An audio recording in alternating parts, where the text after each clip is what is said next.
ఒక పెద్ద అడవిలో ఎన్నో జంతువులు ఉంటుండేవి.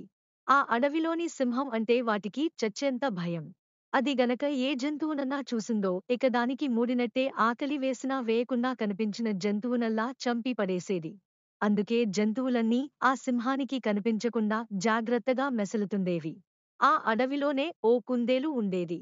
ఓ చోట పెద్ద గుబురు పొదలో అది నివసించేది. శత్రువుల కంటపడకుండా ఉండేట్టు దట్టంగా ఉండేవి ఆ పొదలు.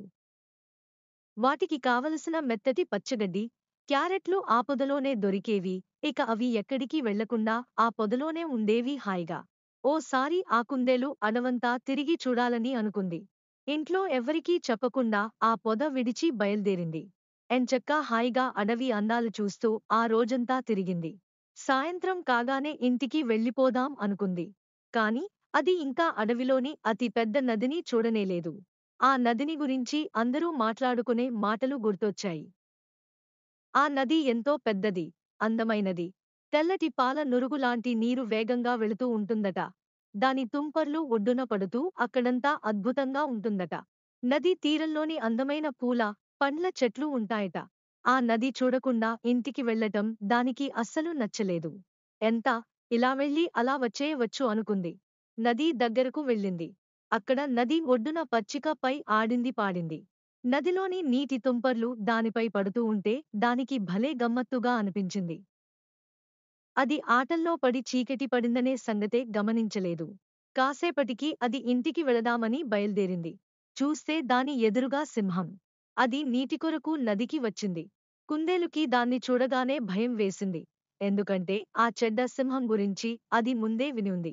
ఎలా తప్పించుకోవాలా అని గబగబా ఆలోచించింది. దానికో ఉపాయం తట్టింది.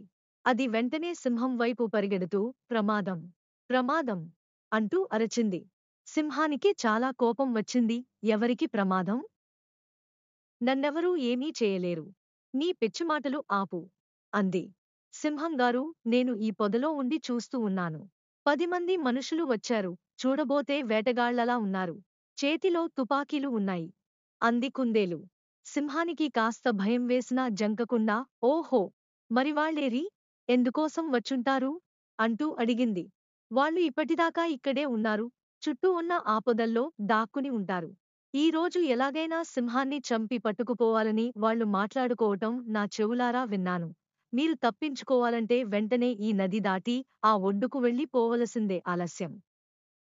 ఆలస్యం చేస్తే మీకే ప్రమాదం అంటూ తెలివిగా చెప్పింది. సింహానికి భయం వేసింది. కాని కుందేలు ముందు బయట పడకుండా వాళ్ళు నన్నేం చేయలేరు. నేనంటే ఏమిటో నీకు తెలియక మాట్లాడుతున్నావు. నువ్వు త్వరగా వెళ్ళిపో లేకపోతే నీకే ప్రమాదం వాళ్ళు నిన్ను పట్టుకుపోతారు. అంది. కుందేలు చూస్తుండగా పారిపోవటం అంటే సింహానికి సిగ్గేసి అలా అందన్నమాట. అప్పుడు కుందేలు ఇదే అదను అనుకుని, ఆహా ఓహో సింహంగారూ, మీరు చాలా గొప్పవారు. నాకైతే భయం వేస్తుంది, నేను పారిపోతున్నాను. అంటూ అక్కడి నుండి పరిగెత్తుకుంటూ వెళ్ళిపోయింది. తననెవరూ చూడటం లేదని నిర్ణయించుకున్న సింహం వెంటనే నదికి అడ్డం పడి ఈదుతూ పారిపోయింది.